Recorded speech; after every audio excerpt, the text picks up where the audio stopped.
Jeremías 2:13.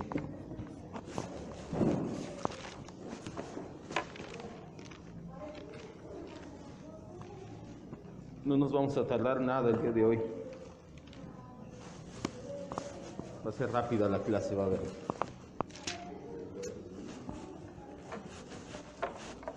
Jeremías 2:13.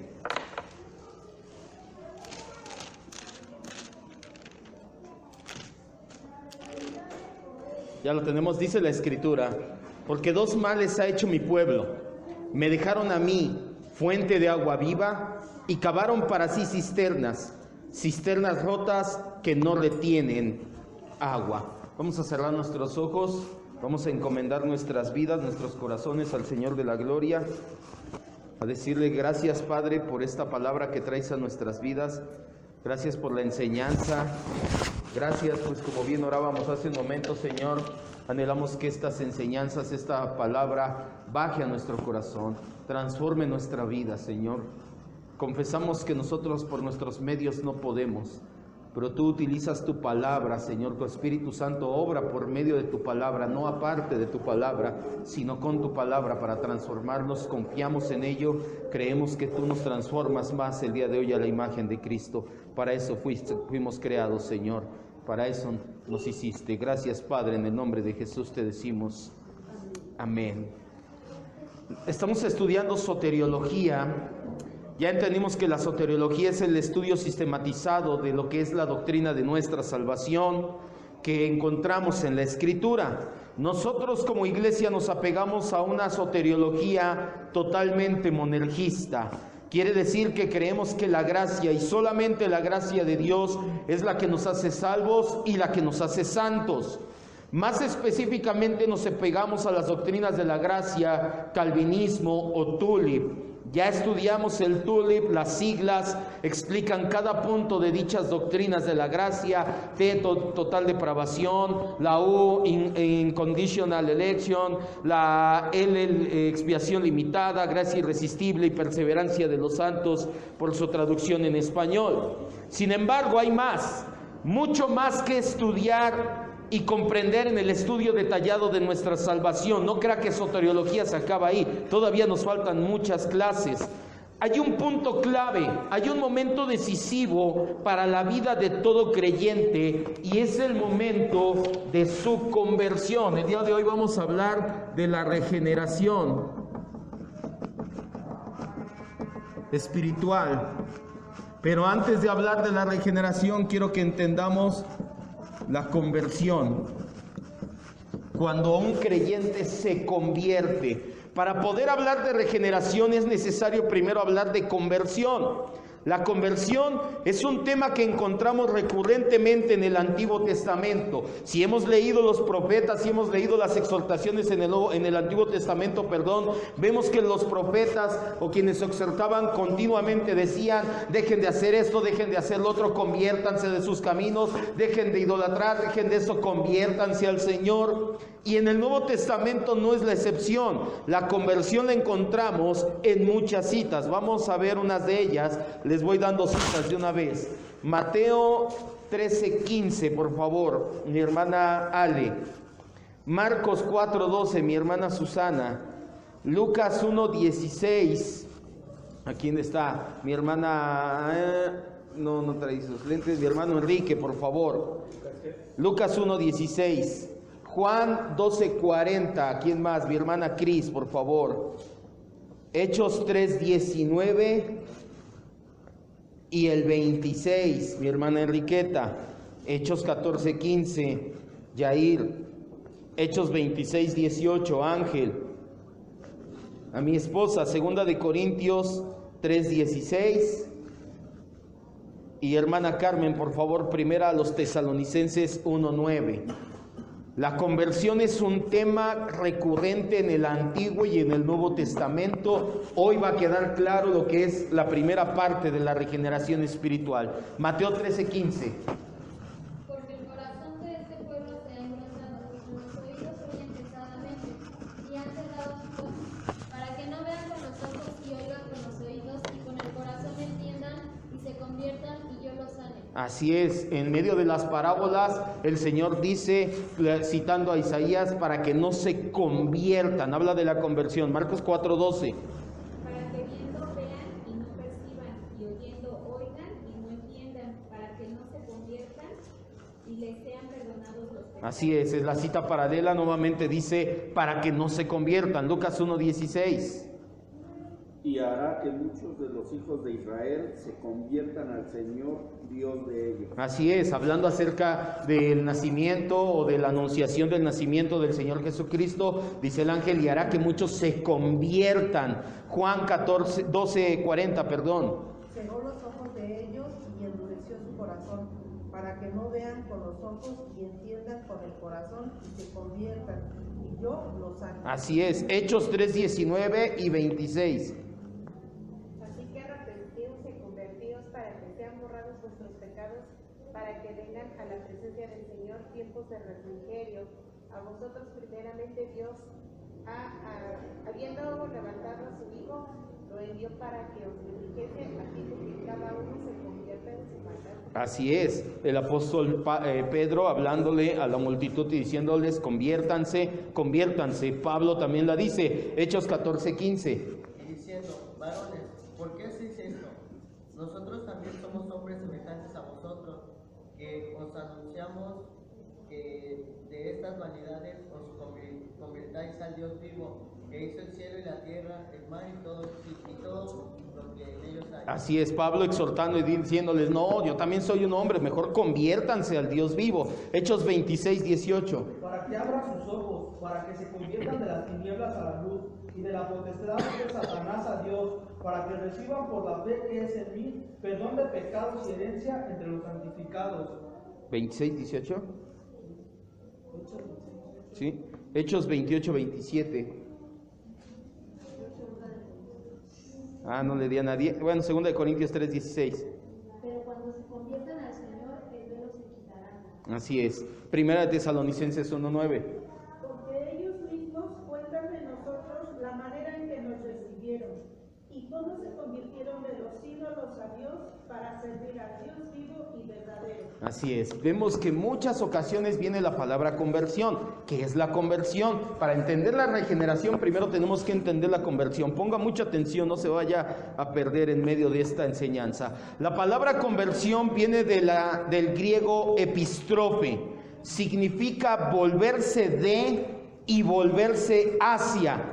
En otras palabras, significa darse vuelta. Es volverme de donde iba y volverme hacia otro lugar. Entonces, significa darme media vuelta o darme la vuelta de como yo iba. En la cita que leímos en Jeremías 2:13 al principio, encontramos de forma muy gráfica la verdadera conversión con una ilustración del profeta al pueblo de Israel. Lo leo nuevamente, no vaya ya. Porque dos males ha hecho mi pueblo. Me dejaron a mí fuente de agua viva y cavaron para sí cisternas rotas que no retienen agua. En primer lugar, vemos que le volvieron la espalda al Señor. A pesar de que Dios es la fuente de agua viva, la única fuente de salvación y gozo, se fueron tras la idolatría, cavaron cisternas que no retienen el agua, fueron en pos de dioses falsos, fueron tras su pecado, se alejaron de esa salvación y gozo. ¿Qué debían hacer los israelitas para ser salvos? Darse media vuelta. Primero, darle la espalda a su pecado, que lo representan las cisternas rotas. Segundo, darle la cara a Dios, que representa la fuente de agua viva.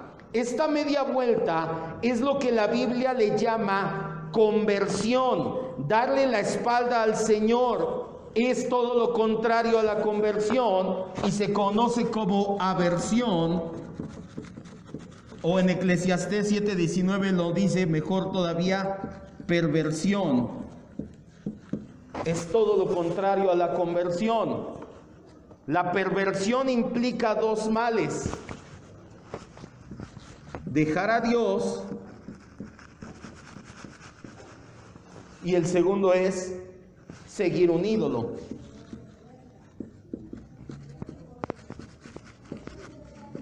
Ahora, quiero que entienda algo.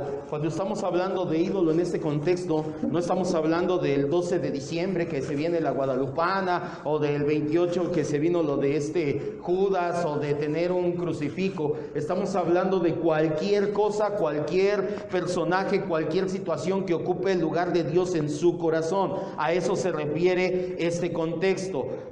La aversión o la perversión significa dejar a Dios, darle la espalda a Dios para seguir un ídolo. La mayoría de la gente sigue un ídolo, que es el yo. Está en el trono del corazón su propio yo. Por lo tanto, la conversión implica dos bienes. Déjese lo cambio de color. La conversión implica dos bienes. El primero, mejor me lo paso para acá porque estoy batallando. Dar la espalda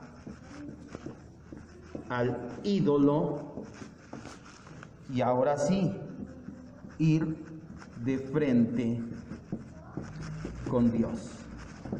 Eso es la conversión. Primera Tesalonicenses 1:19. Vamos todos nuevamente, ya lo leyó nuestra hermana, pero vamos todos. Primera Tesalonicenses 1:9.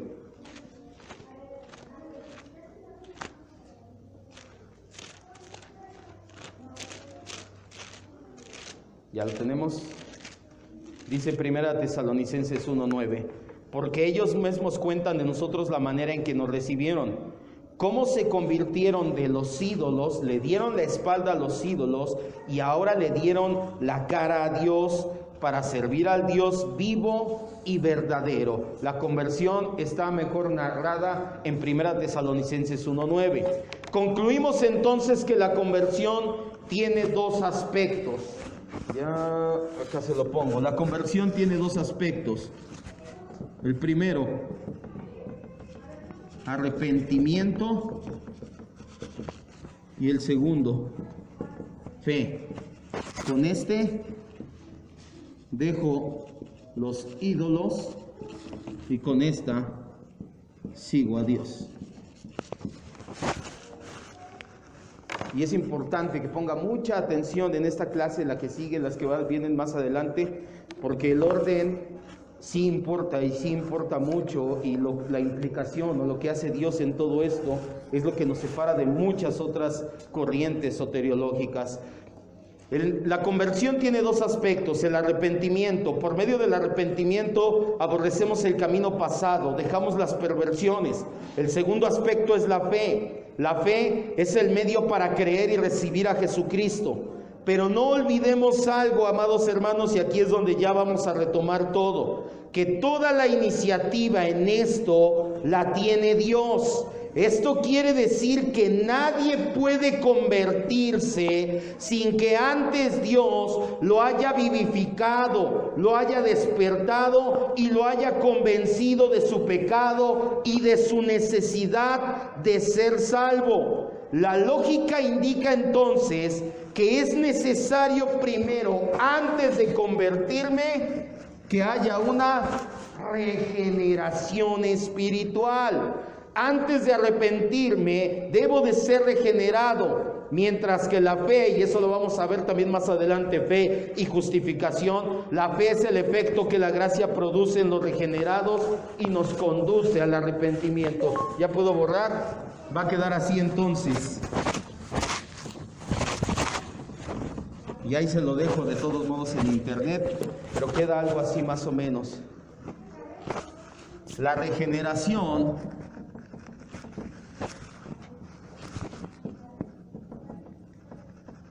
produce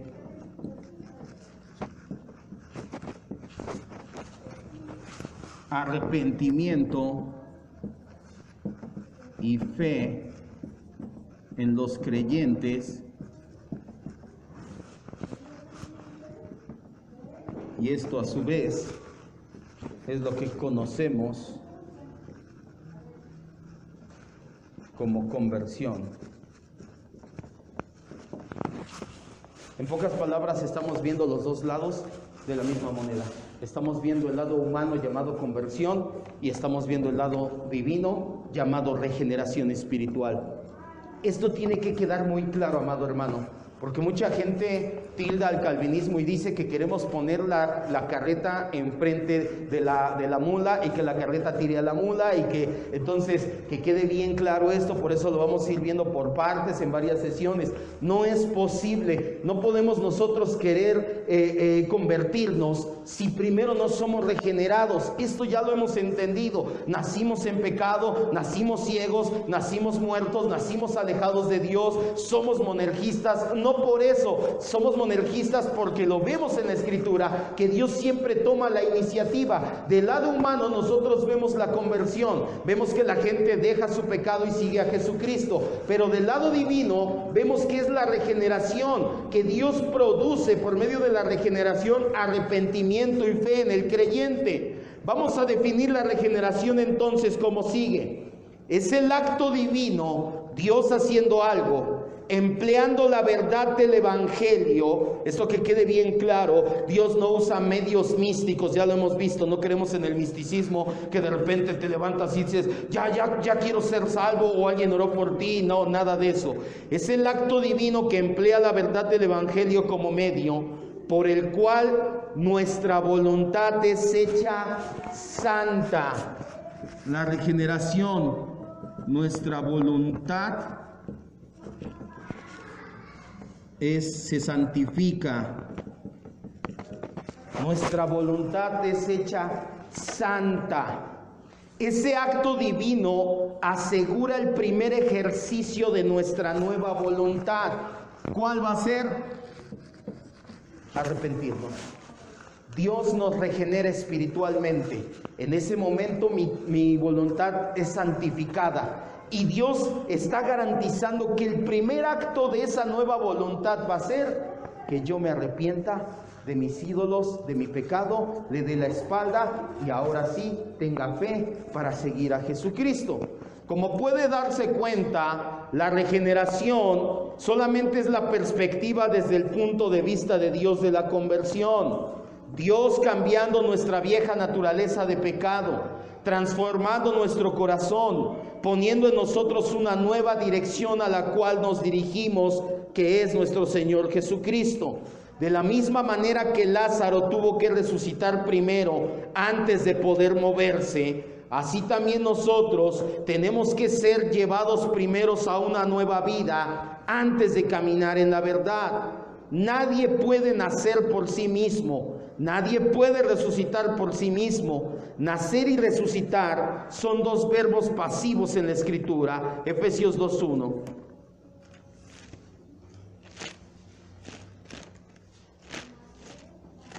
Si vamos bien, entonces,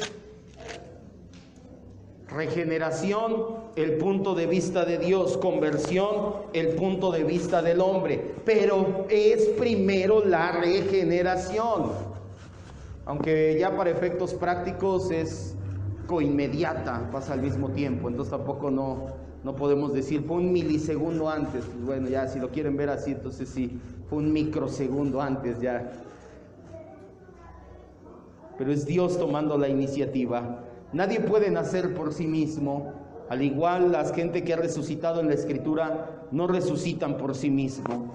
Ambos verbos, nacer y resucitar, son pasivos en la Escritura. Efesios 2:1 dice: y Él les dio vida a ustedes, hablando de nacimiento, y es un verbo pasivo, cuando estabas muerto, cuando no podías hacer nada, estabas completamente pasivo en tus delitos y pecados. Pero sí leemos en la Escritura que una vez que Jesús resucitó a Lázaro, ahora sí Lázaro sale caminando del sepulcro. De la misma forma, un ser humano que Dios regenera nueva vida tiene la capacidad en Cristo ya de salir del pecado y de dirigirse hacia Dios. Esto es porque el Espíritu Santo, por medio del Evangelio, vivifica el corazón y le permite recibir la verdad de la palabra y tomarse de Jesucristo. Lo que estamos viendo, darle la espalda al pecado, seguir a Cristo. El Nuevo Testamento utiliza varios términos para expresar el comienzo de la nueva vida espiritual llamada regeneración. El primero es genao. Voy a dar otra vez citas. Juan 1:13, por favor. Juan 3, del 3 al 8 lo leo yo. Primera de Pedro 1:23. Primera de Juan 2:29.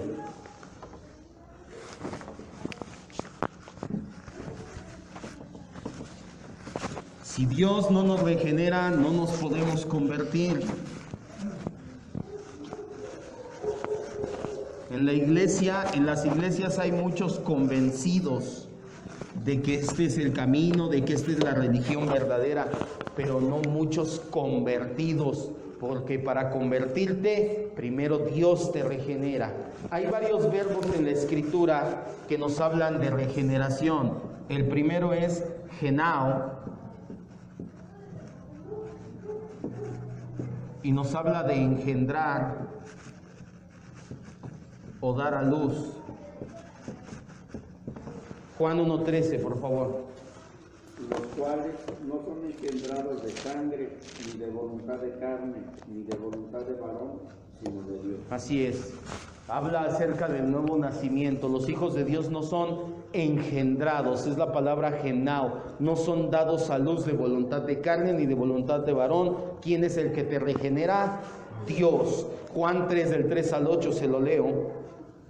Dice la Escritura: respondiendo Jesús le dijo, de verdad te digo que el que no nace de nuevo no puede ver el reino de Dios. El que no es regenerado, vaya, no puede ver el reino de Dios. Nicodemo le dijo, ¿cómo puede un hombre nacer siendo viejo? ¿Puede entrar por segunda vez en el vientre de su madre y nacer? Respondió Jesús, de verdad te digo que el que no es regenerado de agua y del Espíritu no puede entrar en el reino de Dios. Lo que es nacido de la carne es, y el que te regenera espiritualmente es una obra del Espíritu. No te maravilles de que te dije, es necesario que seas regenerado. Hasta ahí nada más, hasta el versículo 7. La otra cita, primera de Pedro 1:23. Siendo renacidos, no de simiente corruptible, sino de incorruptible, por la palabra de Dios que vive y permanece para siempre. El apóstol Pedro dice, siendo renacidos, no por palabra corruptible, no por alguien o por un ser humano, sino por algo incorruptible. ¿Quién es el único incorruptible? Dios. Primera de Juan 2:29. Si sabéis que Él es justo, sabed también que todo el que hace justicia es nacido de Él. El que hace justicia es nacido ¿de quién? De Dios que es justo. El segundo verbo es apoquieo.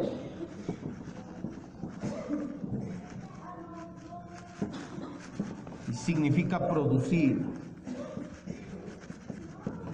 Santiago 1:18, alguien que lo lea rápidamente, es la única cita.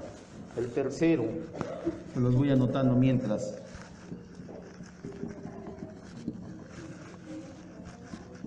Santiago 1:18. Él de su voluntad nos hizo nacer por la palabra de verdad, para que seamos primicias de sus criaturas. ¿Quién? ¿Él quién? Dios de su voluntad nos hizo ¿qué?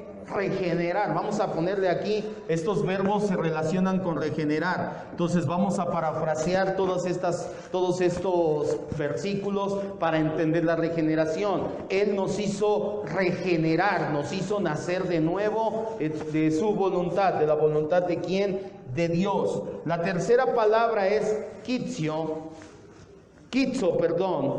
significa crear una nueva criatura, un hombre nuevo. Esta palabra muestra claramente que la regeneración es por iniciativa de Dios. Esta palabra nos habla como la creación ex nihilo o creación de la nada, ya que nosotros no teníamos nada que sirviera o que pudiéramos aportar para que Dios de ahí tomara y nos pudiera regenerar. Segunda de Corintios 5:17, ya lo sabemos todos. Gálatas 6:15, Efesios 2:10 y Efesios 4:24. Segunda de Corintios 5:17 dice, el que está en Cristo, nueva criatura es. El que está en Cristo, lo regeneraron. Gálatas 6:15. Porque en Cristo Jesús ni la circuncisión vale nada, ni la incircuncisión, sino una nueva creación. Sino que una regeneración, exactamente. ¿Vale qué? El que seas regenerado. ¿Por quién? Por Dios, obviamente. Efesios 2:10. Porque somos hechura suya, creados en Cristo Jesús para buenas obras, las cuales Dios preparó de antemano para que anduviésemos en ellas. Somos hechura. Él nos regeneró. Y Efesios 4:24. Y vestidos del nuevo hombre, creado según Dios en la justicia y santidad de la verdad. Creado, regenerado según Dios en la justicia y la verdad. Y el último verbo que encontramos es synsopeoeo, que significa dar vida. Ahí mismo Efesios 2:5 y Colosenses 2:19. No podía faltar.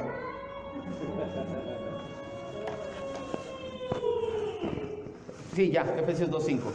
Aún estando nosotros muertos en pecados, nos dio vida juntamente con Cristo. Nos regeneró en Cristo, así es. Colosenses 2:19. Y no haciéndose de la cabeza, en virtud de quien todo el cuerpo, nutriéndose y uniéndose por las coyunturas y ligamentos, ahí sería la vida. Así es. El crecimiento que da Dios. Así es.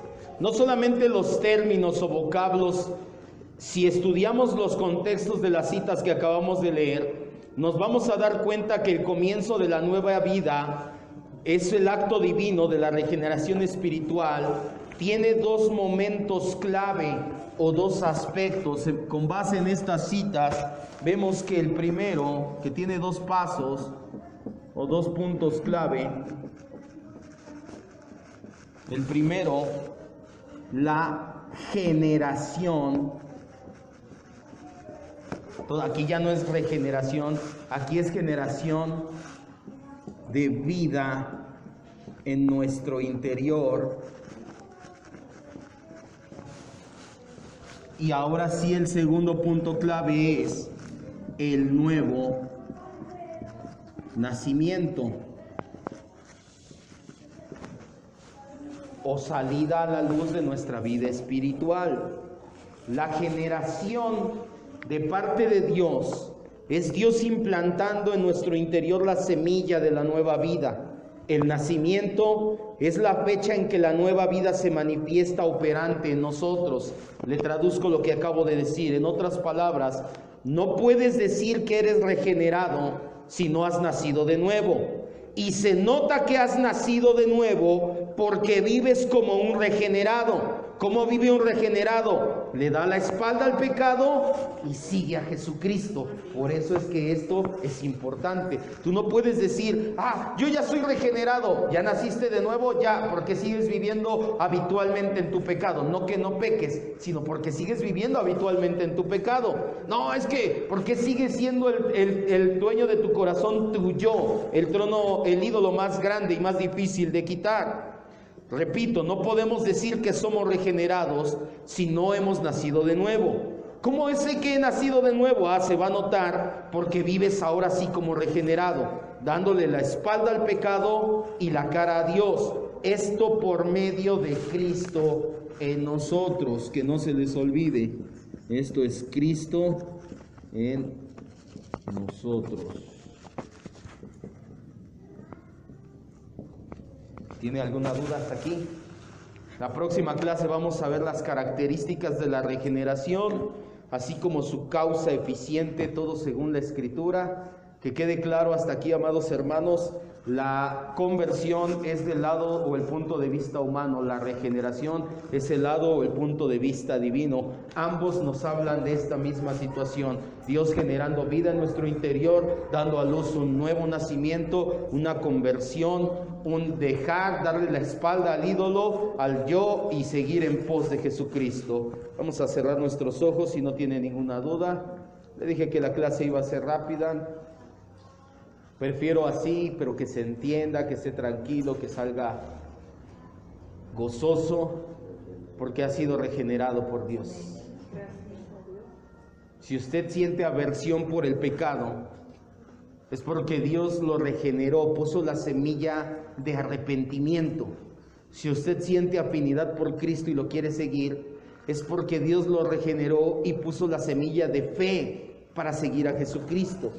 La gente en el mundo nos dice convertidos, lo vemos desde el punto de vista humano, nos convertimos de nuestros caminos, nos convertimos de nuestro pecado, pero aquí sí aplica lo que dicen, no podemos poner la carreta enfrente del caballo. No podemos decir que primero me convierto yo y después Dios me regenera. Así no son las cosas. Somos monergistas. La Biblia está llena de ejemplos de Dios tomando la iniciativa. Le dije el ejemplo de Lázaro, que es el más palpable. No le dijo Lázaro, o Lázaro no quiso resucitar, salió y luego Jesús sopló en él vida. Es completamente al revés. Dios sopla vida en nosotros y ahora sí nosotros salimos caminando. El valle de los huesos secos en Ezequiel, muchos ejemplos más hay. Que quede bien claro, amado hermano, Dios siempre toma la iniciativa de regenerarnos y aquí se nota en nuestras vidas como conversión. Dejamos el viejo pecado, seguimos a nuestro Señor Jesucristo. Metanoia, arrepentimiento en pocas palabras. Señor y Dios, te damos gracias. Queremos entender tu palabra, pero más que nada ponerla por obra, Señor. Ayúdanos a aplicarla. Ayúdanos a entender, Señor, que si decimos que somos regenerados es porque hemos nacido de nuevo y anhelamos dar evidencia de nuestro nuevo nacimiento. Anhelamos que se note nuestra vida como regenerados, que se note que hemos, no nosotros, sino Cristo en nosotros, alejado del pecado, alejado del egocentrismo, que nos alejamos de nuestros ídolos, Señor, que dejamos nuestras cisternas rotas, vacías, porosas, que no retienen el agua, y que damos media vuelta a esas cisternas y corremos hacia la fuente de agua viva, una fuente de agua limpia, cristalina, que produce vida eterna y gozo eterno en nosotros, Señor. Dar evidencia de que somos regenerados, dar evidencia de que somos tus hijos, dar evidencia de que hemos nacido de nuevo, de que has puesto la semilla de fe en nuestras vidas, Señor. Es lo que más anhelamos, Señor. No anhelamos dones, unción, manifestación. Muchas iglesias pueden estar en esa situación el día de hoy, pero para nosotros no hay mayor gozo que conocerte y que transformes nuestras vidas para ser como Cristo.